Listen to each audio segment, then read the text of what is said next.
मैं मां लक्ष्मी से प्रार्थना करता हूं कि देश के हर गरीब एवं मध्यम वर्ग समुदाय पर मां लक्ष्मी की विशेष कृपा रहे। साथियों, हमारे गणतंत्र के 75 वर्ष पूरे हुए हैं।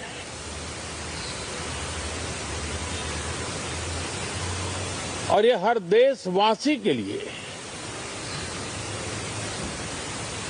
सर्वाधिक गौरवपूर्ण है और विश्व के लोकतांत्रिक जगत के लिए भी भारत का ये सामर्थ्य अपनी एक विशेष स्थान बनाता है। साथियों, ये देश की जनता ने मुझे तीसरी बार ये साथियों, ये देश की जनता ने मुझे तीसरी बार ये दायित्व दिया है और इस तीसरे कार्यकाल का ये पहला पूर्ण बजट है।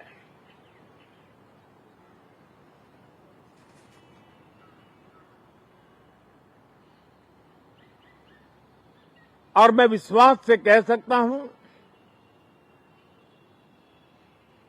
कि 2047 जब आजादी के 100 साल होंगे, विकसित भारत का जो संकल्प देश ने लिया है, यह बजट सत्र, ये बजट एक नया विश्वास पैदा करेगा, नई ऊर्जा देगा कि देश जब आजादी के 100 साल मनाएगा तब विकसित होकर रहेगा। 140 करोड़ देशवासी अपने सामूहिक प्रयास से इस संकल्प को परिपूर्ण करेंगे। तीसरे टर्म में हम मिशन मोड में देश को सर्वांगीण विकास की दिशा में, चाहे वो भौगोलिक रूप से हो, सामाजिक रूप से हो या आर्थिक भिन्न भिन्न स्तर के संदर्भ में हो, हम सर्वांगीण विकास के संकल्प को लेकर के मिशन मोड में आगे बढ़ते जा रहे हैं। इनोवेशन, इंक्लूजन और इन्वेस्टमेंट, ये लगातार हमारे आर्थिक गतिविधि के रोड मैप का आधार रहा है। इस सत्र में हमेशा की तरह कई ऐतिहासिक बिल पर सदन को चर्चा होगी और व्यापक मंथन के साथ वो राष्ट्र की ताकत बढ़ाने का काम करने वाला कानून बनेंगे। विशेषकर नारी शक्ति के गौरव को पुनः प्रस्थापित करना, पंथ संप्रदाय के भेद से मुक्त होकर के हर नारी को सम्मानपूर्ण जीवन मिले, उसको भी समान अधिकार मिले, उस दिशा में इस सत्र में कई महत्वपूर्ण निर्णय लिए जाएंगे। Reform, perform and transform. जब विकास की तेज गति को प्राप्त करना होता है तो सबसे ज्यादा बल रिफॉर्म पर रहता है। राज्य और केंद्र सरकार ने मिलकर के परफॉर्म करना होता है और जन भागीदारी से हम ट्रांसफॉर्मेशन देख सकते हैं। हमारा युवा देश है, युवा शक्ति है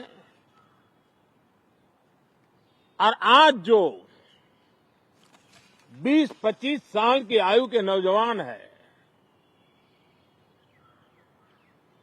जब वो 45-50 साल के होंगे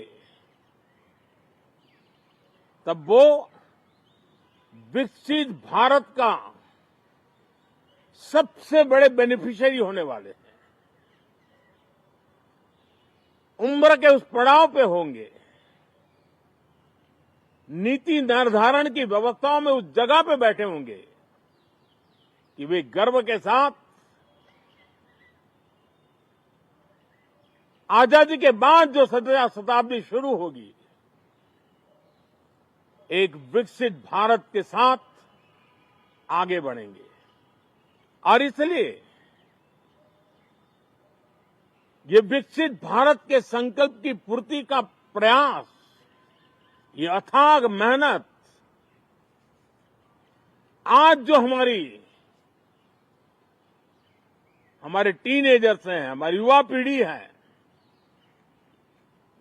उनके लिए ये एक बहुत बड़ा तोहफा बनने वाली है। जो लोग 1930 में, 42 में आजादी के जंग में जुट गए थे, पूरी देश की युवा पीढ़ी खप गई थी आजादी के जंग में, और उसके फल 25 साल के बाद जो पीढ़ी आई उसको नसीब हुए। उस जंग में जो नौजवान थे उनको नसीब हुए।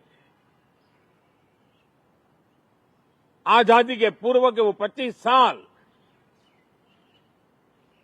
आजादी के जश्न मनाने का अवसर बना। वैसे ही ये 25 वर्ष समृद्ध भारत, विकसित भारत, ये संकल्प से सिद्धि और सिद्धि से शिखर तक पहुंचने का देशवासियों का इरादा। और इसलिए बजट सत्र में सभी सांसद विकसित भारत को मजबूती देने के लिए अपना योगदान देंगे। विशेष करके जो युवा सांसद है उनके लिए तो सुनहरा अवसर है, क्योंकि वो आज सदन में जितनी जागरूकता, जितनी भागीदारी बढ़ाएंगे और विकसित भारत के जो फल है वो तो उनकी नजर के सामने देखने को मिलने वाले हैं। और इसलिए युवा सांसदों के लिए एक अनमोल अवसर है। साथियों, मैं आशा करता हूं कि हम देश की आशा आकांक्षाओं के इस बजट सत्र में खरे उतरेंगे। साथियों, आज एक बात आपने जरूर नोट की होगी, मीडिया के लोगों ने तो जरूर करनी चाहिए। शायद 2014 से लेकर अब तक शायद ये पहला पार्लियामेंट का सत्र है कि जिसके 1-2 दिन पहले कोई विदेशी चिंगारी नहीं प्रगटी है, विदेश में से आग लगाने की कोशिश रही हुई है। 10 साल से, 14 से देख रहा हूं, हर सत्र के पहले शरारत करने के लिए लोग तैयार बैठते थे और यहां उसको हवा देने वालों की कोई कमी नहीं है। ये पहला सत्र मैं पिछले 10 साल के बाद देख रहा हूं कि जिसमें किसी भी विदेशी कोने से कोई चिंगारी नहीं हुई। साथियों, बहुत बहुत धन्यवाद।